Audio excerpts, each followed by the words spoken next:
السلام عليكم ورحمة الله وبركاته. إن الحمد لله نحمده ونستعينه ونستغفر ونعوذ بالله من شرور أنفسنا وسيئات أعمالنا. من يهده الله فلا مضل له ومن يضلله فلا هادي له وأشهد أن لا إله إلا الله وحده لا شريك له وأشهد أن محمدا عبده ورسوله. أما بعد رب اشرح لي صدري ويسر لي أمري واحلل عقدة من لساني يفقهوا قولي رب زدني علما رب زدني علما। সম্মানিত আজকের ক্লাসে উপস্থিত সুপ্রিয় ভাই সকল ও সম্মানিত বোন, আল্লাহ তাবারক ওয়া তাআলার বিশেষ দয়া, তার তৌফিক, যার ফলে আজকের ক্লাসে আমরা সুস্থ অবস্থায় ক্লাসে অ্যাটেন্ড করেছি। তারপরে আমাদের সকলের প্রাণ প্রিয় নবী করিম মুহাম্মদ মুস্তাফা সাল্লাল্লাহু আলাইহি ওয়াসাল্লাম, ওনার উপর অসংখ্য শান্তির ধারা বর্ষিত হোক। আল্লাহুম্মা সাল্লি আলাইহি আল্লাহুম্মা বারিক আলাইহি। তো আজকে পড়েন, কেউ পড়েন, দ্রুত দ্রুত।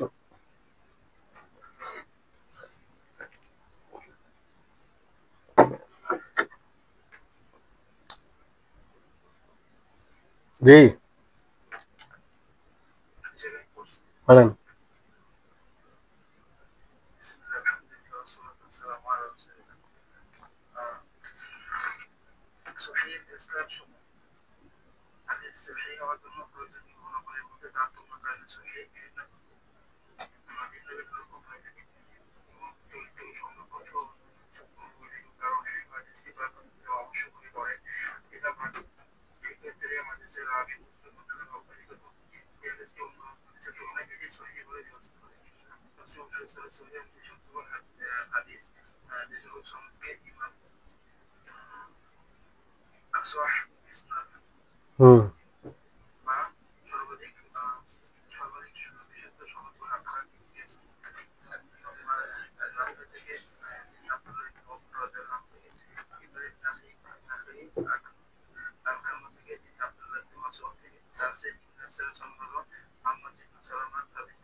বাস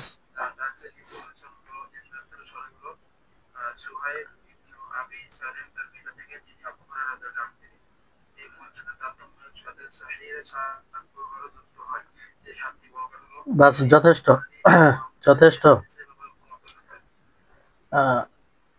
যাই হোক, আমরা পূর্বের ক্লাসে সহিহ হাদিসের প্রকার সমূহ আমরা জেনেছিলাম। তার মধ্যে আমরা এটাও জেনেছিলাম যে সহিহ হাদিসের মধ্যে তারতম্য রয়েছে। তো সহিহ লিযাতিহির পূর্ণ সংজ্ঞা আশা করি আপনারা বুঝতে পেরেছেন। সহিহ লিযাতিহি এই হাদিসের সংজ্ঞায় মানে পড়েছেন যাতে প্রায় 5টি শর্তের কথা বলা হয়েছে, যে পূর্ণ 5টি শর্ত পাওয়া যাবে যে হাদিসে, সেটি হবে সহিহ লিযাতিহি। একটি হচ্ছে ইত্তিসালুস সানাদ, অবিচ্ছিন্ন সানাদ, চেন। আর দ্বিতীয় হচ্ছে আদালাতুর রাবি, রুয়াত মানে বর্ণনাকারীর সচরিত্র হওয়া, ভালো চরিত্র অধিকারী হওয়া। তৃতীয় হচ্ছে যাবতুর রুয়াত মানে পূর্ণ সংরক্ষণকারী, বর্ণনাকারী হবে। চতুর্থ হচ্ছে আদমুল ইল্লাহ, যে কোনো প্রকারে ইল্লা, ছুপিত কোনো দোষ ত্রুটি থাকবে না। আর পঞ্চম হচ্ছে আদমুস শুযুদ, মানে শুযুদ হবে না, তার থেকে যে প্রাধান্যপ্রাপ্ত রাবি হবে তার বিরোধিতা করবে না। এই হচ্ছে, এই ক্ষেত্রে উদাহরণ তো অনেক আছে। একটি আমরা বোঝার খাতিরে উদাহরণ, যেমন অনেক লেখকগণ দিয়েছেন যে ইমাম বুখারী রাহিমাহুল্লাহ তিনি সহিহ গ্রন্থে একটি হাদিস বর্ণনা করেন, হাদাসানা আব্দুল্লাহ ইবনু ইউসুফা قال أخبرنا عن ابن شهاب عن محمد بن جبير بن مطعم عن أبيه قال سمعت رسول الله صلى الله عليه وسلم قرأ في المغرب بالطور যে ইমাম বুখারী রাহিমাহুল্লাহ তিনি সহিহ গ্রন্থে বর্ণনা করেন যে আমাদেরকে আব্দুল্লাহ ইবনে ইউসুফ বলেন, আর তিনি বলেন যে তেনার থেকে তিনি মালিক থেকে বর্ণনা করেছেন। ইমাম মালিক ইবনে আব্দুল্লাহ ইবনে শিহাব থেকে বর্ণনা করেছে, ইবনে শিহাব থেকে বর্ণনা করেছেন।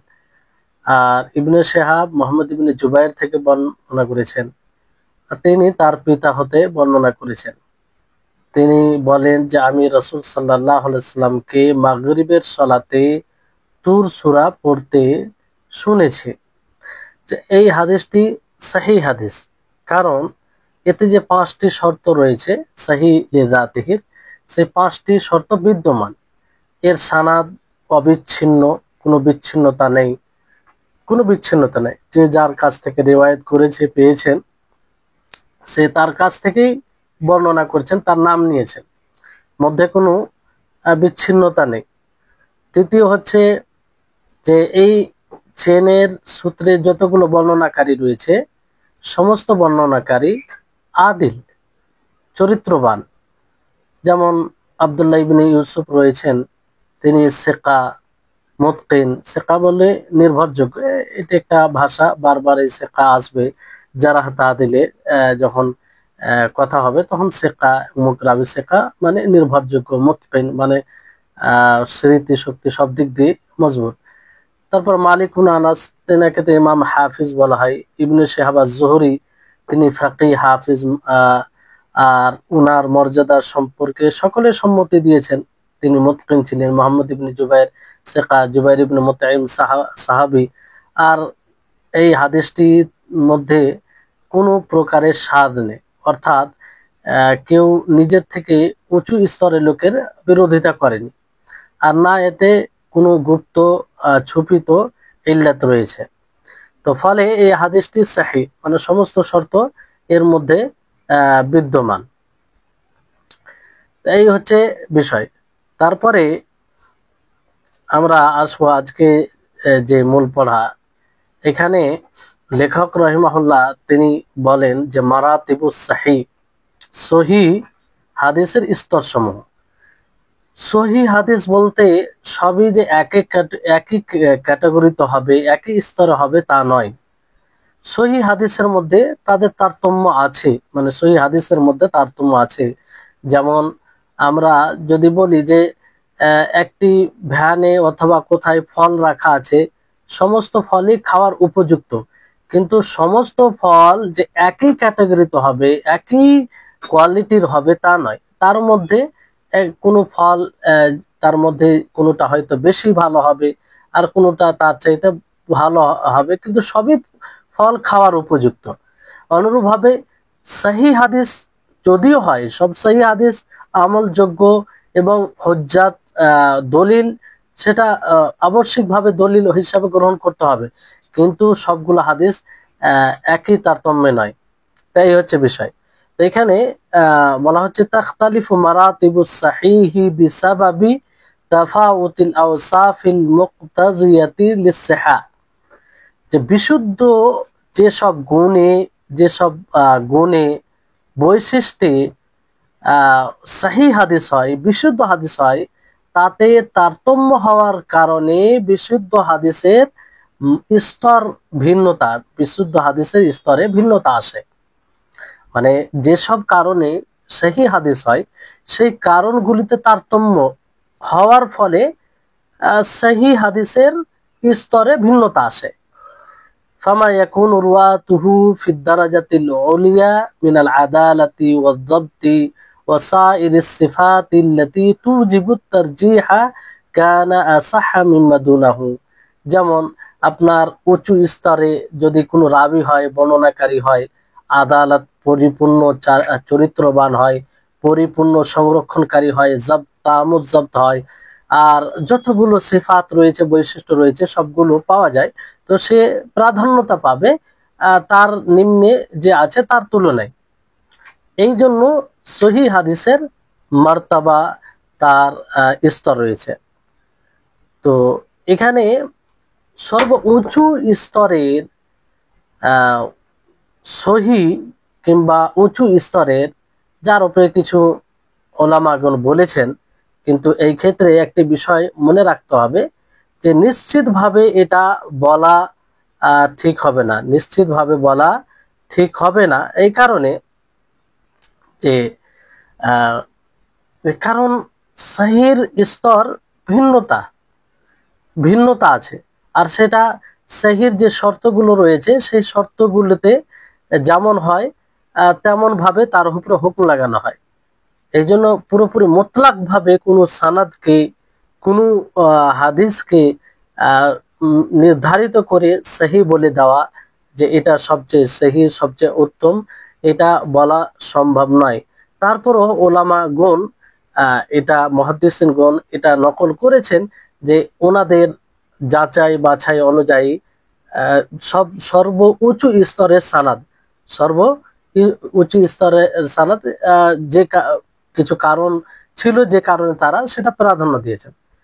তো তার মধ্যে কিছু সানাদ বর্ণনা করেন মুহাদ্দিসিনগণ, এটা সহজ করেছেন যে তাদের বাহাস কিংবা তাহকিক অনুযায়ী এগুলো সর্ব উঁচু সানাদ, এটা সানাদের বিষয়।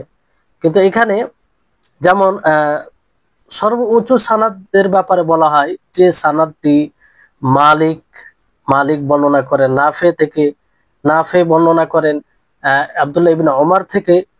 তো এটা হচ্ছে সর্ব উঁচু সানাদ, কারণ ইমাম মালিক তিনি হাফিজ মুতকিন, তিনি নির্ভরযোগ্য, এতে কোনো সন্দেহ নেই। নাফে তিনিও একজন মানে নির্ভরযোগ্য। আব্দুল্লাহ ইবনে ওমর তিনি তো সাহাবী, তো এই জন্য এটাকে উঁচু কোয়ালিটির সানাদ মনে করা হয়, মুহাদ্দিসিনগণ বলেন। তারপরে আরেকটি রয়েছে ইব্রাহিম আন আলকামা আন ইবনে মাসউদ। ইব্রাহিম তিনিও মানে সবই শর্ত ওনার মধ্যে রয়েছে। আদিল তামুর জাবত বলেন, আদিল বলেন, তারপরে কোনো প্রকারের স্বাদ ওনার এই সানাদে নেই। ইব্রাহিম উনি আলকামা থেকে বর্ণনা করেন, আলকামা আব্দুল্লাহ ইবনে মাসউদ রাদিয়াল্লাহু তাআলা আনহু থেকে। আর তার থেকে নিচে মানে এই দুটি সানাদকে সর্বশ্রেষ্ঠ সানাদ মনে করা হয়, সর্বশ্রেষ্ঠ সানাদ মনে করা হয়। আর তার নিচে হাম্মাদ বিন সালামা আন সাবিত আন আনাস, হাম্মাদ বিন সালামা আন সাবিত আন সানাদ, আন সাবিত আন আনাস, এটাকে তারপরের মানে স্তরে রাখা হয়েছে। তারপরে মানে তার থেকে একটু নিচে সুহাইল ইবনে আবি সালেহ, তিনি তার পিতা হতে, আর উনি আবু হুরায়রা রাদিয়াল্লাহু তাআলা আনহু হতে। তো এগুলো সানাদের ব্যাপারে বলা হয় কিংবা বলেছেন মুহাদ্দিসিনগণ যে এগুলো হচ্ছে সর্বশ্রেষ্ঠ সানাদ। এর মধ্যে সর্বপ্রথম যেটা হলো মালিক আন নাফে আন ইবনে ওমর, মালিক আন নাফে আন ইবনে ওমর, ইব্রাহিম আন আলকামা আন ইবনে মাসউদ। তার থেকে নিচে হাম্মাদ বিন সালামা আন সাবিত আন আনাস। তার থেকে নিচে সুহাইল বিন আবি সালেহ আন আবি হুরায়রা। মাত্র তিনজন মানে তিনটি স্তর, যে মালিক থেকে নাফে, নাফে থেকে আব্দুল্লাহ ইবনে ওমর। এই হচ্ছে বিষয়। তাহলে আশা করি এই বিষয়টি স্পষ্ট। এবার বলা হচ্ছে যে ওয়াইল তাহিকু বিহাদা তাফাদুলি তাকসিমুস সাহিহি ইলা সাবআতি আকসাম ওয়াহিয়া। আর এর সাথে যুক্ত করা হয় এই তাফাজুল, মানে এক অপরের প্রতি যে অগ্রাধিকার পায়, সহির মানে এই দিক দিয়ে যুক্ত করা হয়। সহিকে বিভক্ত করা হয়, তাকসিম করা হয় 7 প্রকারে। কত প্রকারে? 7 প্রকারে। ইলা সাবআতি আকসাম, 7 প্রকারে। আর সেই 7 প্রকার কি? ওয়াহিয়া, সেই 7 প্রকার হচ্ছে, প্রথম হচ্ছে মাত্তাফাকা আলাইহি শাইখান আল বুখারী ওয়া মুসলিম, যার উপরে দুইজন শেখ, শেখ ইমাম বুখারী রাহিমাহুল্লাহ ও ইমাম মুসলিম রাহিমাহুল্লাহ নিজের সহি গ্রন্থে নিয়ে এসেছেন। এটা সর্ব উঁচু কোয়ালিটির হাদিস, কারণ ইমাম বুখারী ও ইমাম মুসলিম উভয়ের নিজের গ্রন্থে, সহি গ্রন্থে হাদিস নিয়ে আসা, ওনাদের যেহেতু শর্ত সবচেয়ে বেশি কঠিন, সেই শর্তে সকলে হাদিস একত্রিত সহজে করতে পারে না, খুব সতর্কতার সাথে। এই জন্য তো ওনাদের বইয়ে গ্রন্থে যেগুলো হাদিস আছে সেগুলো সব বিশুদ্ধ হাদিস। তো এই জন্য যে হাদিস দুই গ্রন্থেই হবে, সে হাদিস তার কোয়ালিটি কিংবা তার বিশুদ্ধতা বেশি হবে, সে উঁচু স্তরের হবে, সে উঁচু স্তরের হবে। এটা একটা বিষয়। কারণ ইমাম বুখারী ও ইমাম মুসলিম পরবর্তীতে আসবে হালকা, যে তেনাদের শর্ত খুব কঠিন, খুব কঠিন শর্ত। তারপরে তারপরে যে হাদিসের স্তর আসে সেটি হচ্ছে যেই হাদিসকে শুধুমাত্র ইমাম বুখারী রাহিমাহুল্লাহ তিনি তার গ্রন্থে নিয়ে এসেছেন, শুধু ইমাম বুখারী, ইমাম মুসলিম আনেনি, শুধু ইমাম বুখারী রাহিমাহুল্লাহ তিনি তার গ্রন্থে নিয়ে এসেছেন। তারপরে এটা স্তর, ইমাম বুখারী রাহিমাহুল্লাহ তিনি তার সহিহ গ্রন্থে বর্ণনা করেছেন। তারপরে স্তর হচ্ছে মান ফারাদা বিহি মুসলিমুন, যে যে হাদিসকে শুধুমাত্র ইমাম মুসলিম রাহিমাহুল্লাহ, ইমাম বুখারী নয়, শুধুমাত্র ইমাম মুসলিম রাহিমাহুল্লাহ তিনি হাদিসকে বর্ণনা করেছেন নিজের সহিহ গ্রন্থে। তারপরে স্তর হচ্ছে যে যে হাদিসকে না ইমাম বুখারী রাহিমাহুল্লাহ বর্ণনা করেছেন নিজের সহিহ গ্রন্থে, না ইমাম মুসলিম রাহিমাহুল্লাহ, মা কান আলা শারতিহিমা ওয়ালাম ইখরিজাহু, যে হাদিসটি সেই ইমাম বুখারী ও ইমাম মুসলিম রাহিমাহুমুল্লাহ আর শর্তের উপরে হবে। অর্থাৎ তিনারা যে শর্ত বেঁধেছেন, মানে যে শর্তের ভিত্তিতে হাদিস একত্রিত করেছেন, সেই শর্ত অনুযায়ী সেই শর্তর সমর্থনে কোনো যদি হাদিস আসে, তাহলে সেই হাদিসের স্তর এরপরে পূর্বে যেগুলো বলা হয়েছে সেগুলোর পরে হবে। অথচ ওনারা নিজের গ্রন্থে নিয়ে আসেনি, নিজের গ্রন্থে নিয়ে আসেনি। এটা চতুর্থ স্তর। পঞ্চম প্রকার অথবা স্তর বলতে পারেন যে মা কানা আলা শারতিল বুখারী, যে শুধুমাত্র ইমাম বুখারী রাহিমাহুল্লাহর শর্তের উপরে কোনো হাদিস যদি হয়, কিন্তু ইমাম বুখারী রাহিমাহুল্লাহ বর্ণনা করেন, বর্ণনা করলে এটা দ্বিতীয় প্রকারে চলে আসবে, তৃতীয় স্তরে চলে আসবে। বর্ণনা তিনি নিজের গ্রন্থে নিয়ে আসেনি, কিন্তু হাদিস ইমাম বুখারী রাহিমাহুল্লাহ যে শর্তের ভিত্তিতে হাদিসকে একত্রিত করেছেন সেই শর্তের মধ্যে চলে আসে। ষষ্ঠম প্রকার হচ্ছে যে মাহকানা আলা শারতি মুসলিম, যে যেই হাদিসটি ইমাম মুসলিম রাহিমাহুল্লাহর শর্তের উপরে হবে, কিন্তু তিনি বর্ণনা নিজের গ্রন্থে করেননি, ইমাম বুখারী রাহিমাহুল্লাহর শর্তে নয়, বরং ইমাম মুসলিম রাহিমাহুল্লাহ। তাই এটা 6 নম্বর হবে। আর 7 নম্বর হচ্ছে মা সাহা ইনদা গায়রিহিমা মিনাল আইম্মাতি কা ইবনু খুজাইমা ওয়া ইবনু হিব্বান মিম্মা লাম ইয়াকুন আলা শারতিহিমা, যে যে যে হাদিসটি বিশুদ্ধ হবে, মানে ইমাম বুখারী ও ইমাম মুসলিম ছাড়া আরো যেসব আইম্মাগুন আছেন, ইমামগুন আছেন, তাদের থেকে বর্ণিত হবে আর বিশুদ্ধ হবে। যেমন ইবনু খুজাইমা, ইবনু হিব্বান, সাহিহ ইবনু খুজাইমা, সাহিহ ইবনু হিব্বান আছে।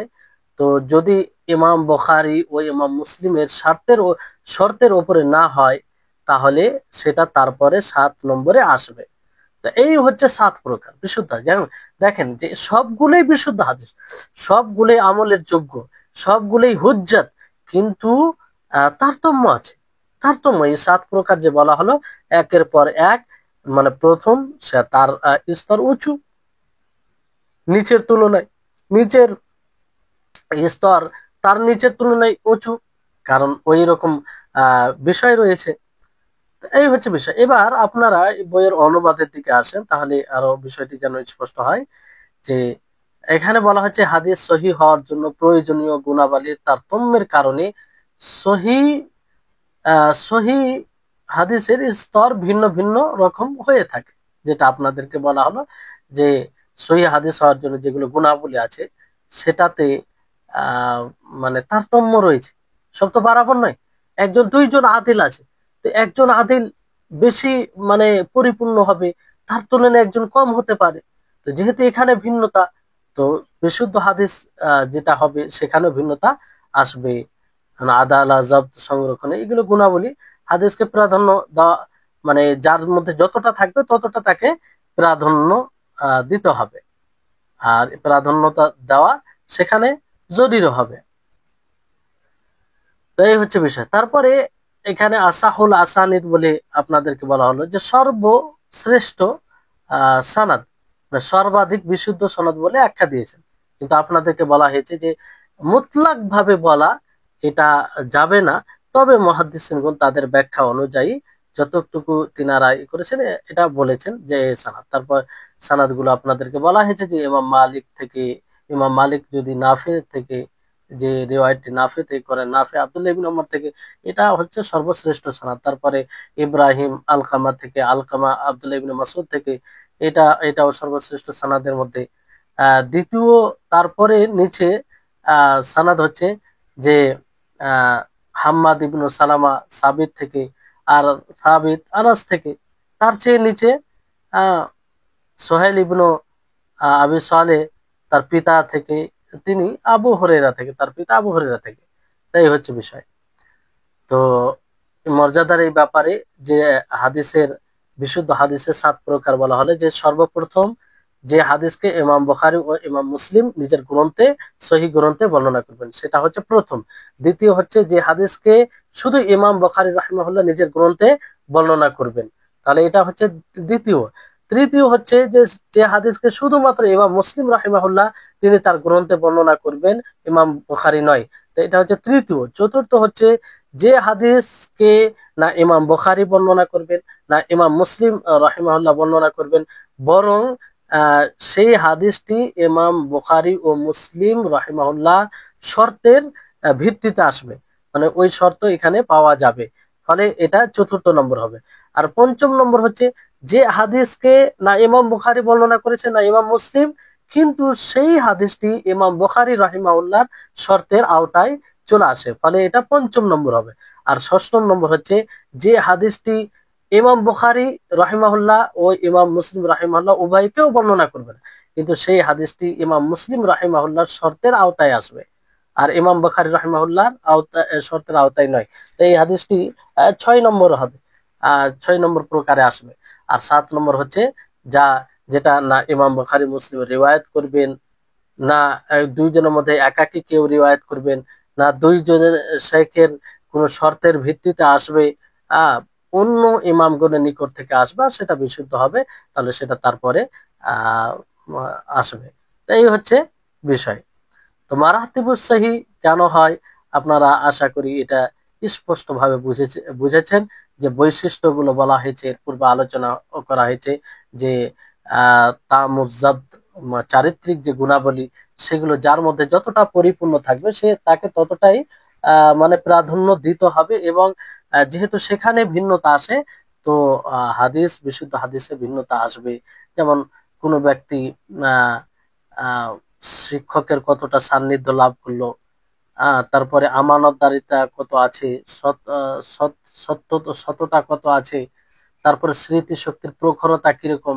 তো যার মধ্যে যতটা, এর মধ্যে তারতম্য থাকাটাই স্বাভাবিক, সকলে এক হবে না। তো যার মধ্যে যতটা বেশি আছে তাকে ততটা প্রাধান্য দিতে হবে। আর ওই ভিত্তিতে যদি বেশি প্রকার, স্মৃতির প্রকার অধিকারী সানাদে সকলেই থাকে, আর তার তুলনায় অন্য সানাদে কম থাকে, তো যেখানে আছে বেশি অধিকারী সেটা প্রাধান্য পাবে। তাই হচ্ছে বিষয়। আসাহুল আসানিদ বলে এটা। তো এখানে তো এই বিষয়টি আশা করি আপনাদের নিকটে আহ, আহ, স্পষ্ট। এবার বিষয়টি হচ্ছে যে আপনাদেরকে, হয়তো আপনাদের বইয়ে নেই, কিন্তু আহ, জানা ভালো যে সর্বপ্রথম বিশুদ্ধ হাদিসের গ্রন্থ কে রচনা করেছেন। আহ, সর্বপ্রথম তো বলা হয় যে সর্বপ্রথম রচনা বলতে একত্রিত করেছেন হাদিসকে, শুধু বিশুদ্ধ হাদিস, তিনি হচ্ছেন ইমাম বুখারী রাহিমাহুল্লাহ, তারপর ইমাম মুসলিম রাহিমাহুল্লাহ। আর এই দুটি কিতাবের ব্যাপারে বলা হয় যে আসাহুল কুতুব বাদাল কোরআন, কোরআনের পরে সর্ব বিশুদ্ধ কিতাব হচ্ছে সহিহ বুখারী ও সহিহ মুসলিম। এই জন্য সকল উম্মত এই কথার প্রতি সম্মতি দিয়েছেন যে এই দুটি, সকল উম্মত এই দুটি কিতাবকে গ্রহণ করেছেন, কবুল করেছেন।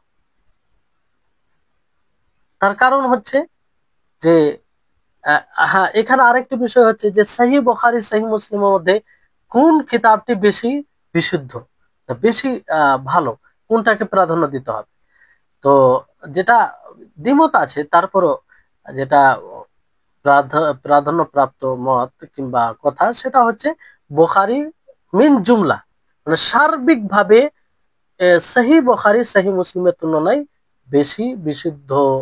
কারণ সহি বুখারীর হাদিসে যে আহ, অবিচ্ছিন্ন সানাদ ইত্তিসালের বিষয়টি এটা কঠোর। আর সহি বুখারীর হাদিসের যতগুলো বর্ণনাকারী রয়েছেন একদম নির্ভরযোগ্য। হ্যাঁ, এখানে অনেক বিষয় রয়েছে। তারপর আরো কিছু বিষয় রয়েছে যার কারণে সহি মুসলিমের ওপরে সহি বুখারীকে প্রাধান্য দেওয়া যায়। এটা ধরেন সার্বিকভাবে অনেক সময় অনেক হাদিস সহি মুসলিমে রয়েছে যেটা সহি বুখারীর হাদিসের থেকে বেশি মজবুত, বেশি মানে শর্তের দিক দিয়ে পরিপক্ক। তো এইভাবে যদি একাকী হাদিস দেখা হয় তাহলে অনেক হাদিস এরকম পাওয়া যাবে, কিন্তু সার্বিকভাবে যদি দেখা যায় তো সহি বুখারীকে প্রাধান্য দিতে হবে। তারপর এটা কি ওনারা কি সহি বুখারী যে গ্রন্থ রচনা করেছেন, তো এই সহি বুখারী কি ইমাম বুখারী রাহিমাহুল্লাহ অথবা ইমাম মুসলিম রাহিমাহুল্লাহ তিনারা কি সমস্ত সহি হাদিসকে পরিবেষ্টন করেছে, অর্থাৎ ওই কোয়ালিটির হাদিসকে যতগুলো হাদিস রয়েছে সমস্ত হাদিসকে একত্রিত করতে পেরেছেন কিংবা করেছেন ওনারা, কিংবা এটাকে আবশ্যিকভাবে ওনারা এটা করেছেন? তো এর উত্তর হচ্ছে যে না, সমস্ত হাদিসকে ওনারা একত্রিত করেননি। মানে ওই লেভেলে যতগুলো হাদিস রয়েছে সমস্ত হাদিসকে একত্রিত করেনি, তা তিনাদের ভাষায় কথাই বোঝা যায় এটা। কারণ ইমাম বুখারী রাহিমাহুল্লাহ তিনি বলেন, মা আদখালতু ফি কিতাবি আল জামি' ইল্লা মা সাহা, যে আমি আমার কিতাবে জামে কিতাবে মানে সহি বুখারী সহি বুখারীতে সেই বিশুদ্ধ হাদিসকে একত্রিত করেছি। ও তারাকতু মিনাস সিহাই লিহালিত তুল, আর আমি অনেক বিশুদ্ধ হাদিসকে ছেড়ে দিয়েছি লম্বার কারণে, মানে বেশি লম্বা হয়ে যাবে এই কারণে ছেড়ে দিয়েছি। তাহলে এখান থেকে স্পষ্ট হচ্ছে। আর ইমাম মুসলিম রাহিমাহুল্লাহ তাই বলেন যে লাইসা কুল্লু শাইইন ইনদি সাহিহুন ওয়াদাআতুহু হা হুনা ইন্নামা ওয়াদাআতু মা আজমাউ আলাইহি, যে প্রত্যেকটা বিশুদ্ধ হাদিস আহ, আছে, যে যেটাই বিশুদ্ধ আছে সমস্ত হাদিসকে আমি এখানে একত্রিত করিনি। যার উপরে আমি জমা করেছি সেটাই, যেটার উপরে সকলের সম্মতি রয়েছে বা বা এক হয়েছে সেটা। তো এখানে বিষয়টি হচ্ছে যে আরেকটি প্রশ্ন জাগছে যে তাদের দ্বারা বিশুদ্ধ হাদিস কি অনেক ছুটে গেছে না কম ছুটেছে? অনেকে বলেছেন এই ব্যাপারে না, সামান্যই ছুটেছে। আর অনেকে এটার অস্বীকার করেছে, অনেকে বলেছেন যে অনেকটাই ছুটে গেছে ওনাদের দ্বারাই। আর এই কথা যেমন ইমাম বুখারী রাহিমাহুল্লাহ থেকে বর্ণনা করা হয় যে তিনি বলেন, ওমা তারাকতু মিনাস সিহাহি আকসার, যে আমি বিশুদ্ধ হাদিস অনেক ছেড়ে দিয়েছি। আর তিনি বলেন যে আহফাযু মিয়াতা আলফি হাদিসিন সাহিহিন ওয়া মিয়াতাই আলফি হাদিসিন গায়রি সাহিহ, যে আমি 1,00,000 হাদিস বিশুদ্ধ হাদিস হিফজ করেছি, আর 2,00,000 আহ, বিশুদ্ধ হাদিস নয় সেগুলো মানে হিফজ করেছি। তাহলে এখান থেকে বোঝা যাচ্ছে যে 1,00,000 বিশুদ্ধ হাদিস, তার মানে সহিহ বুখারীতে কত 7,275 এরকম হাদিস রয়েছে। যেমন সহিহ বুখারীর হাদিসের সংখ্যা বলা হয় যে 7,275। আর যদি যেগুলো একই হাদিস বারবার অন্য অন্য জায়গায় নিয়ে আসা হয়েছে বিভিন্ন জায়গায় সেগুলোকে মানে হজব করে দেওয়া হয়, তাহলে 4,000 হাদিস হবে, 4,000 হাদিস হবে। আর সহিহ মুসলিমে মানে বারবার যেগুলো হাদিস নিয়ে আসা হয়েছে একাধিক জায়গায় সেগুলো সহ 12,000 হাদিস, কিন্তু সেটাকে হজব করে মাত্র 4,000 হাদিস রয়েছে। তো সহিহ বুখারী সহিহ মুসলিমে যেগুলো হাদিস নেই, সহিহ বুখারী সহিহ মুসলিমে যেগুলো হাদিস নেই সেগুলো কোথায় পাবো? তো আমরা নির্ভরযোগ্য কিতাব যেগুলো রয়েছে যেমন সহিহ ইবনে হিব্বান, সহিহ ইবনে খুজাইমা, মুস্তাদরাক আল হাকিম, আর সুনানুল আরবা, সুনানুল আরবা বলতে 4 সুনান, সুনান তিরমিজি, সুনানে ইবনে মাজাহ, সুনানে আবু দাউদ, তারপর সুনান নাসাই, সুনান দারকুতনি, সুনান বাইহাকি। আহ, যখন সুনানে আরবা বলা হবে 4টি সুনান, সুনান তিরমিজি, সুনান ইবনে মাজাহ, সুনান নাসাই আর সুনান আবু দাউদ। এই 4টি বই, আর এছাড়া আরো সুনান রয়েছে, যেমন সুনান আদ-দারাকুতনি, সুনান বাইহাকি, এগুলো বই আমরা বাকি হাদিসগুলো পাবো। আর মানে যেখানে সেই হাদিস পাওয়া যাবে সেটাকে গ্রহণ করতে হবে, তাই হচ্ছে বিষয়। তো আশা করি আপনারা বুঝতে পারছেন। এবার আসুন যে শর্ত শেখে, ইমাম বুখারী ও মুসলিমের শর্ত।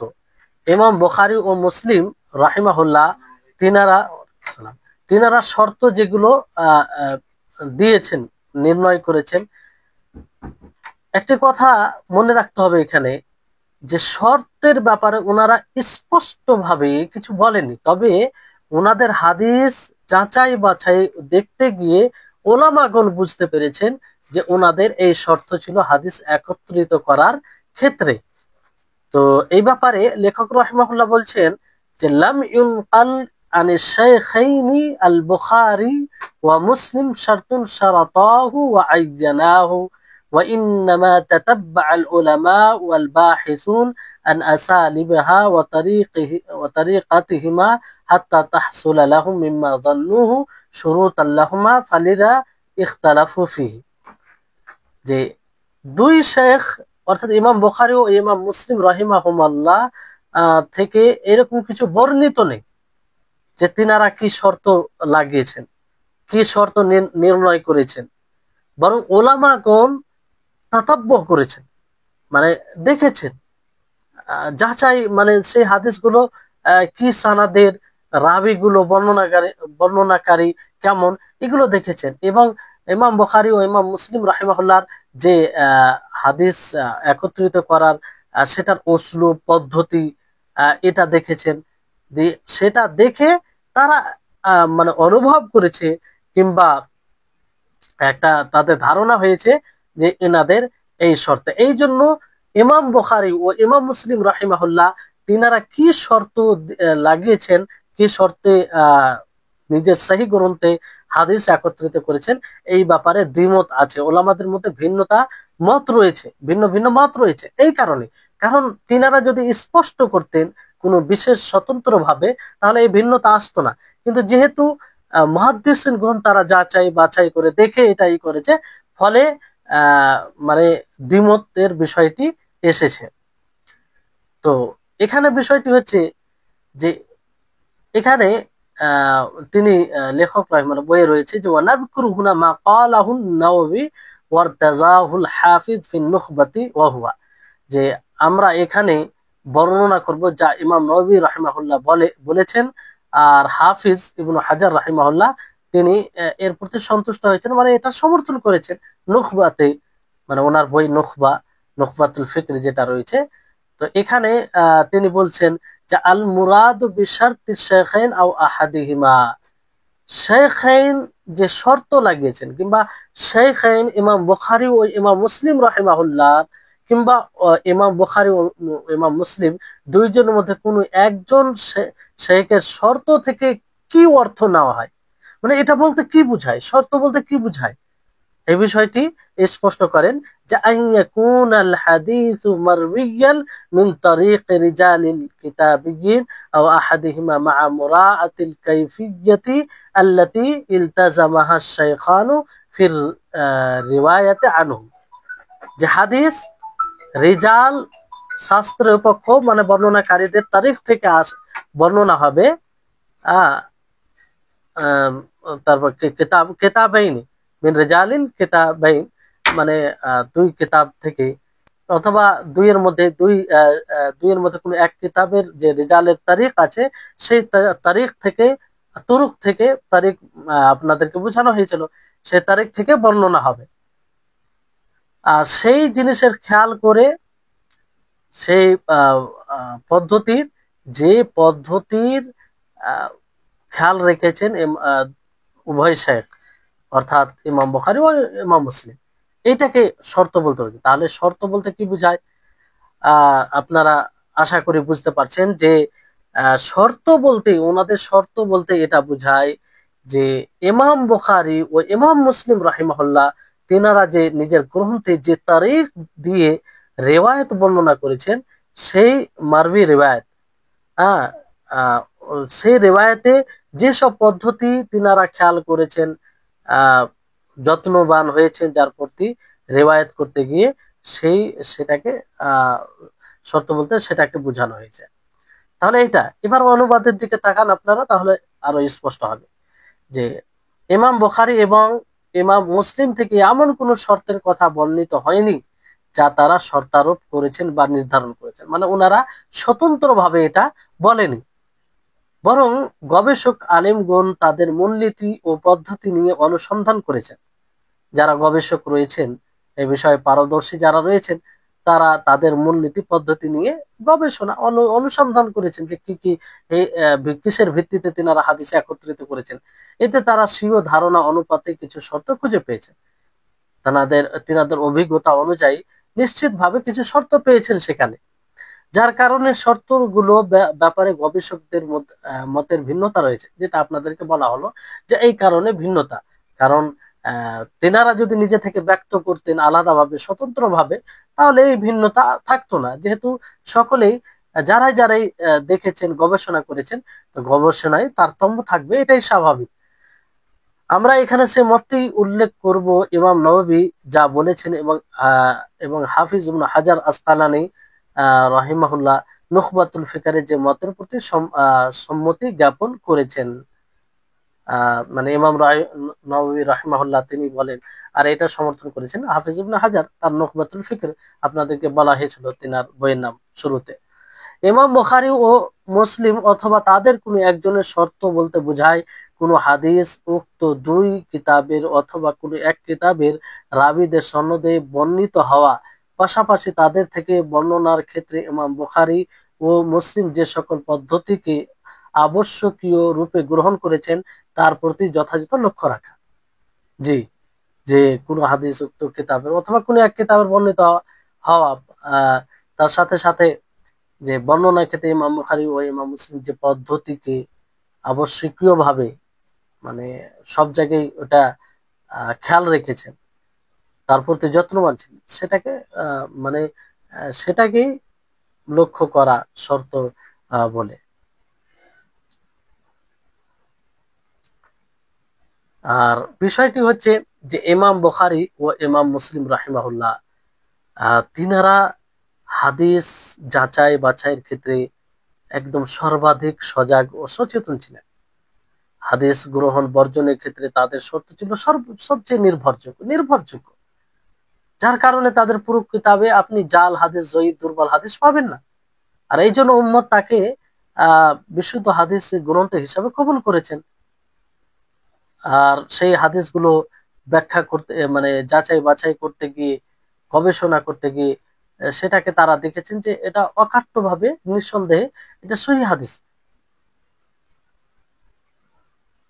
তো এখানে যদি প্রশ্ন জাগে, তারা এটা স্বাভাবিক যে সেই হাদিসের গবেষণা করতে গিয়ে দেখা যাচ্ছে যে সমস্ত হাদিসেই উন্নত মানের বিশুদ্ধ হাদিস, তো তারা এমন কি শর্ত লাগিয়েছেন যার ফলে তাদের বইয়ে কোনো জয়ীফ হাদিস, কোনো দুর্বল হাদিস, কোনো মওযু হাদিস, কোনো আর এরকম হাদিস জায়গায় পেল না। তো কি এমন শর্ত লাগিয়েছে?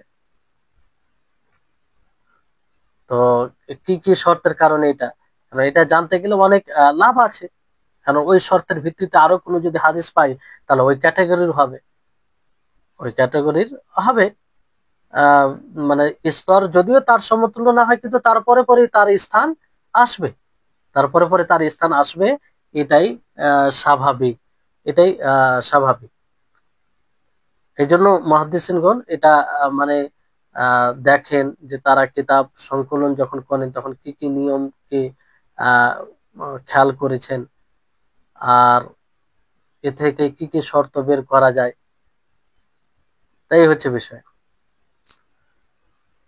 এবার আসুন, যেহেতু আপনারা সহিহ লিযাতিহির ব্যাপারে পরিপূর্ণভাবে আপনারা আলোচনা শুনলেন, সহিহ লিযাতি কাকে বলে এটা জানলেন, তার শর্তের ব্যাপারে বিস্তারিত ভাবে জানলেন, এবং সহিহ এতে হাদিস কি কি রয়েছে এগুলো জানলেন। তারপর সহিহ হাদিসের সাথে সহিহ এর সাথে সম্পৃক্ত আরো কিছু বিষয় আছে যেগুলো আপনাদের এখানে মানে বলাটা হয়তো ভারী হয়ে যাবে। সেগুলো আর বলছি না। তো এই হচ্ছে বিষয়। তারপরে আসুন যে হাসান লিদাতি, হাসান লিদাতিহি,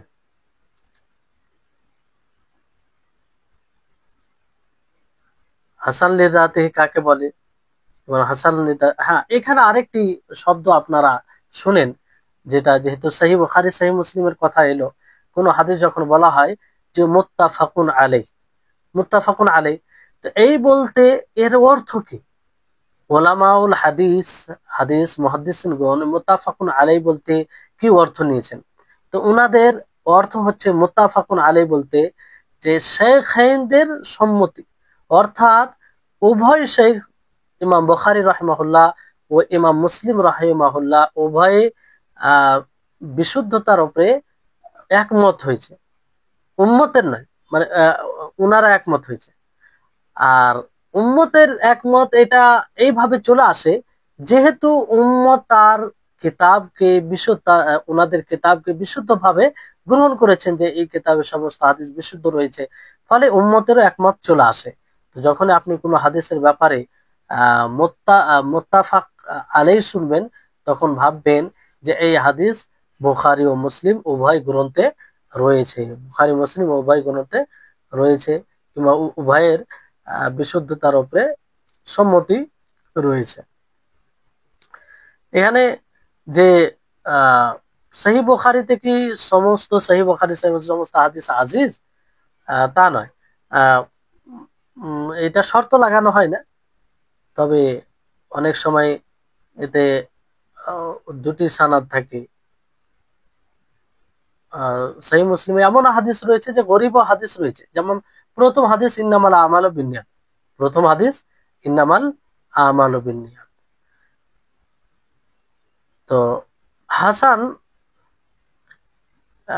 এর সঙ্গে বইয়ে রয়েছে আপনাদের, এতে বলা সঙ্গেতে বলা হচ্ছে যে মা রাওয়াহু আদলুন খাফফা জবতুহু মুত্তাসিলুস সানাদে গায়রা মুআল্লিব ওয়ালা শাযিন, যে যেই হাদিসকে এমন রাবি, চরিত্রমান রাবি বর্ণনা করবে যার যার স্মৃতি শক্তি সংরক্ষণে হালকা দুর্বল হবে, আর সানাদ অবিচ্ছিন্ন হবে, কোনো গোপনীয় দোষ ত্রুটি থাকবে না, আর না সাদ হবে। তাহলে এখানে আপনি লক্ষ্য করুন, আর সেই কথাই বলা হচ্ছে যে ফাহুয়া জামিউন লিশুরুতিস সাহিহি লিযাতি গায়রা আন্না আদ-দাবত খাফফা ফি বা'দ রুওয়াতিহি ওয়া ইউশারিকুস সাহিহ আইদান ফিল ইহতিজাজ বিহি, যে এখানে সহিহ লিযাতিহির সঙ্গেই যে সব শর্তগুলো বলা হয়েছিল, কিংবা স্বতন্ত্রভাবে আপনাদেরকে বলা হয়েছিল যে সহিহ লিযাতিহির শর্ত এইগুলো, পাঁচটি শর্ত।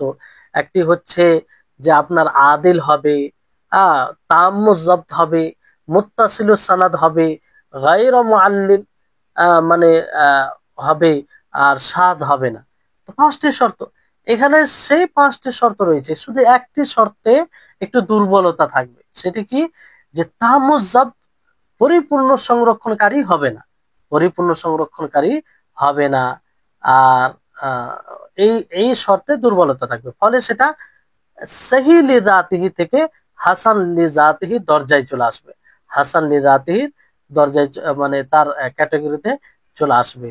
আর এই ধরনের হাদিস সেটা গ্রহণ করা হবে, এবং তা দ্বারা হুজ্জাত সেটা দলিল হবে, সেটা দলিল হবে। তো হাসান, হাসানও তাই, যেটা সহিহ হাদিসের মারাতিব স্তর রয়েছে, হাসান হাদিসেরও সেই মারাতিব মানে রয়েছে। যেমন মারাতিব বলতে সানাদের দিক দিয়ে, যেমন হাসান হাদিসের মারাতিব,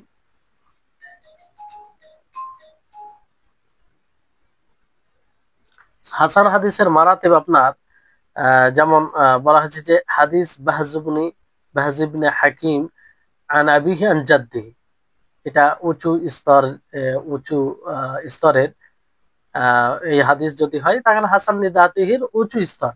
অনুরূপভাবে তারপরে দ্বিতীয় স্তরে ওয়া হাদিস আমর ইবনে শুআইব আন আবিহি আন জাদ্দিহি, আমর ইবনে শুআইব তার পিতা হতে, আর তার পিতা তার দাদা হতে, তো এটা হচ্ছে তারপরে স্তর।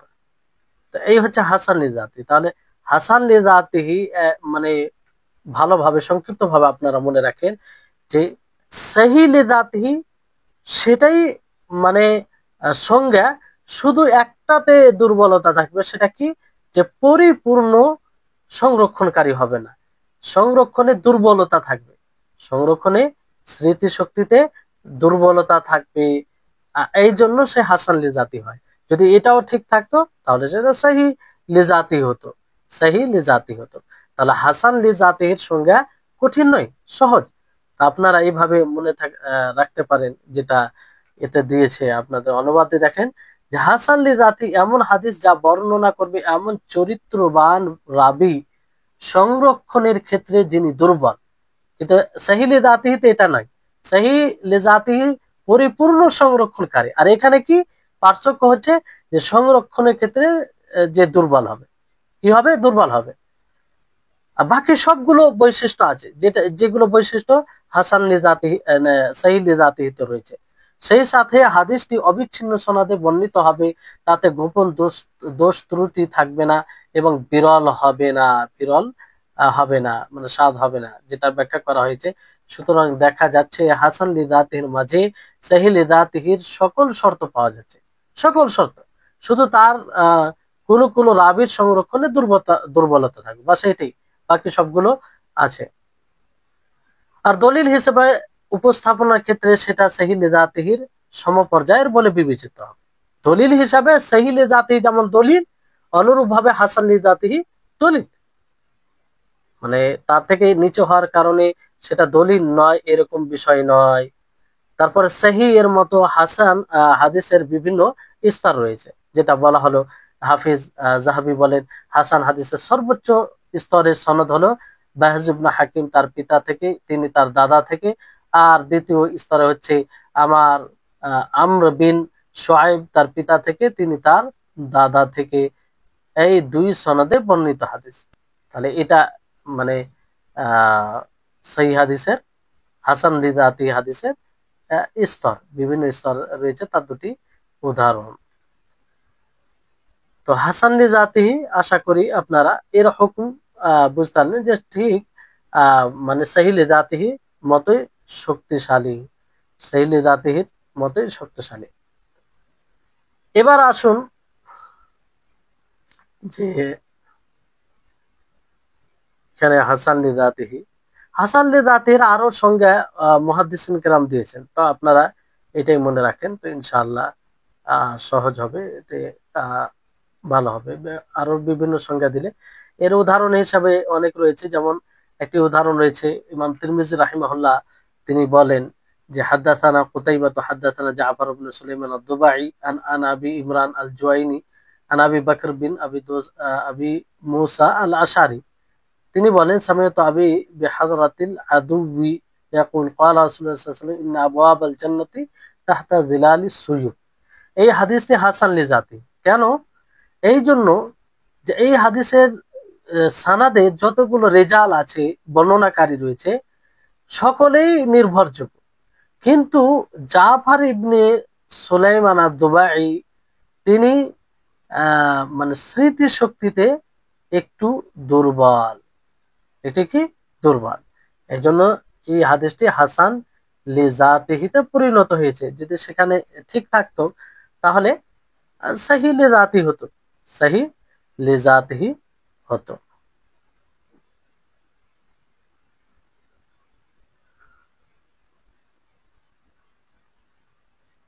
এবার আসুন হাসান লিজাতিহি, এখানে আরেকটা বিষয় যে অনেকেই বলে যে হাদিসটি সাহিহুল ইসনাদ হাসানুল ইসনাদ, যে এই হাদিসটি সাহিহুল ইসনাদ হাসানুল ইসনাদ।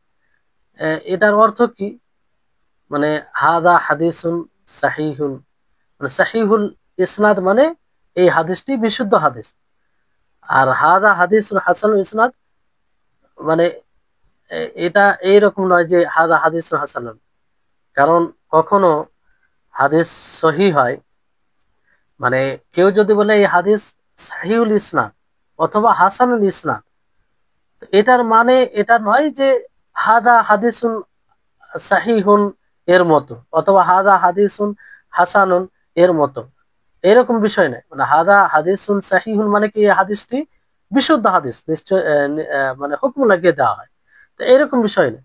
কারণ কখনো হাদিসের ইসনাদ সঠিক হবে কিন্তু হাদিস দুর্বল হতে পারে মাতনের কারণে, মাতনের কারণে দুর্বল হতে পারে। এই জন্য কখনো আপনারা এটা দেখে মনে করবেন না, কিংবা যখন কোনো জায়গায় লেখা থাকবে যে হাদা সাহিহুল ইসনাদ অথবা হাসানুল ইসনাদ, তো এর মানে এটা নয় যে হাদিসের উপরে এটা হুকুম সাহি হওয়ার, এটা হুকুম নয়। তারপর আসুন যে সাহি লে গায়রি, তাহলে দুইটি প্রকারের সঙ্গে আপনারা জানলেন যে হাসা সাহি লে দাতিহি, হাসান লি দাতিহি, তারপরে তৃতীয় সংজ্ঞা হচ্ছে সাহি লি গায়রিহি। সাহি লি গায়রিহি কাকে বলে?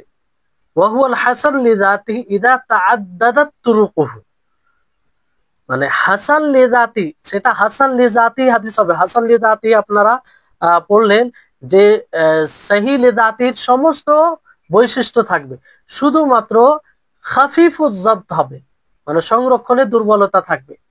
তো এইরকম হাদিসকে হাসান লি জাতিহি বলে। তো এর যখন আরো ভিন্ন ভিন্ন তুরুক আসবে তখন সেটা সহি লে গায়রি হবে, সহি লে গায়রি হবে। সহি লে গায়রি মানে কি?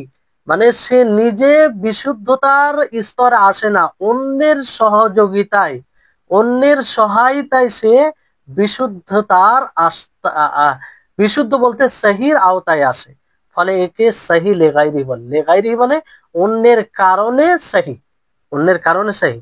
তো হাসান লি যাতিহি যেটা, যেখানে কোনো রাবি খাফিফুজ যাবত হবে, তো এই হাদিস হাসান লি যাতি, কিন্তু এটার যদি আরো ভিন্ন ভিন্ন তুরুক চলে আসে তো তার সাথে শক্তিশালী হয়ে সেটা কি হয়ে যাবে তখন? সেটা হয়ে যাবে সাহি লে গায়রিহি, সাহি লে গায়রিহি, মানে সাহির আওতায় চলে আসবে, সাহি আর আওতায় চলে আসবে।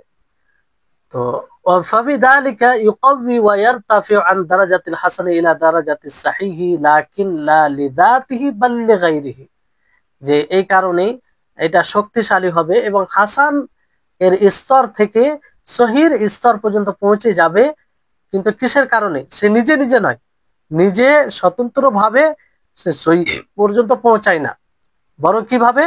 অন্যের সহযোগিতায়, অন্যের সহযোগিতায়। যেমন এর উদাহরণ আপনাদের বইয়ে রয়েছে, যে এর উদাহরণ হাদিস মুহাম্মদ ইবনে আমর বিন আলকামা আন আবি সালামা আন আবি হুরায়রা আন্না রাসূলুল্লাহ সাল্লাল্লাহু আলাইহি ওয়াসাল্লাম قال লাউলা আন আশqa আলা উম্মতি লাআমারতুহুম বিসসিওয়াকি ইনদা কুল্লি সালাহ। যে মুহাম্মদ ইবনে আমর বিন আলকামা আবু সালমা থেকে বর্ণনা করেন, তিনি আবু হুরায়রা থেকে বর্ণনা করেন, রাসূল সাল্লাল্লাহু আলাইহি ওয়াসাল্লাম কি বলেন যে আমি যদি আমার উম্মতের উপরে কষ্টকর হবে এরকম আশঙ্কা না করতাম, তাহলে কষ্টকর হবে এরকম আশঙ্কা আছে, তো এই আশঙ্কা না থাকলেও কি করতাম আমি? লাআমারতুহুম বিসসিওয়াকি ইনদা কুল্লি সালাহ, তাহলে আমি প্রত্যেক সালাতের সময় মিসওয়াকের হুকুম দিতাম। কিসের হুকুম দিতাম? মিসওয়াকের হুকুম দিতাম।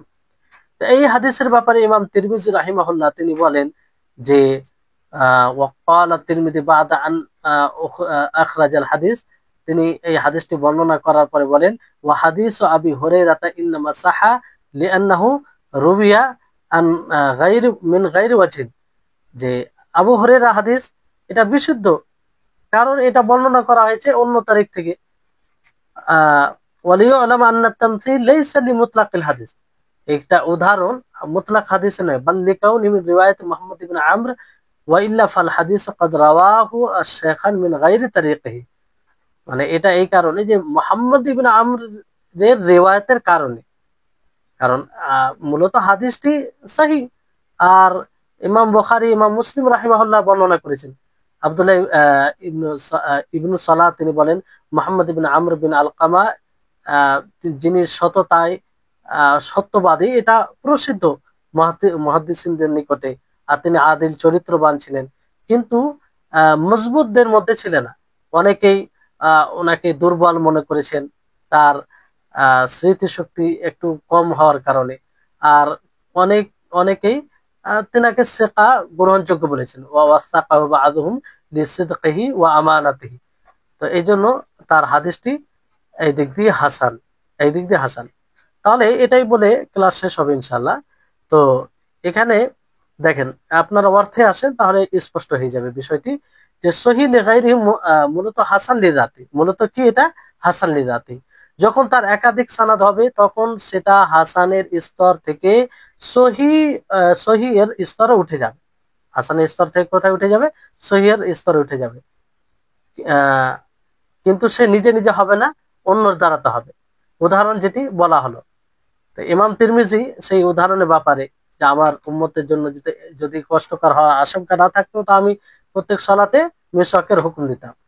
ইমাম তিরমিজি হাদিসটি বর্ণনা করার পর কি বলেন, যে এই হাদিসটি কারণ হলো হাদিসটি বিভিন্ন সনাদে বর্ণিত হয়েছে, বিভিন্ন সনাদে বর্ণিত হয়েছে। আর এখানে আমাদের জেনে রাখা দরকার যে এই উদাহরণটি উক্ত হাদিসের মতনের হুকুম বর্ণনার জন্য দেওয়া হয়নি, বরং হাদিসটি যে মোহাম্মদ ইবনে আমর এর বর্ণনা, এই কথা বোঝানোর জন্য দেওয়া হয়েছে। অন্যথায় হাদিসটি মোহাম্মদ ইবনে আমরের সনদ ছাড়া ভিন্ন সনদে ইমাম বুখারী ও ইমাম মুসলিম বর্ণনা করেছেন। ইমাম বুখারী ও ইমাম মুসলিম।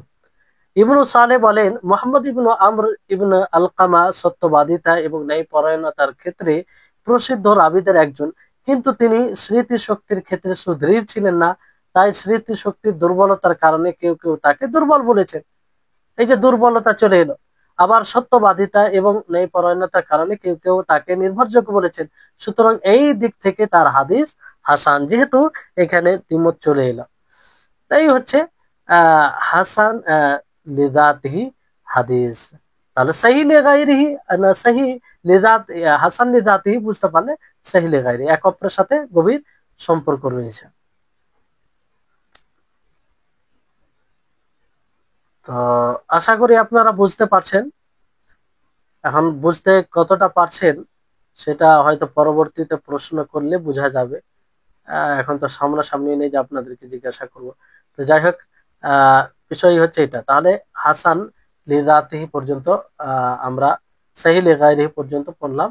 আর হাসান লিগাইরির সঙ্গে ইনশাআল্লাহ আগামীকাল ক্লাস থেকে হবে ইনশাআল্লাহ। এখানে হাসান সহি লিগাইরিহি,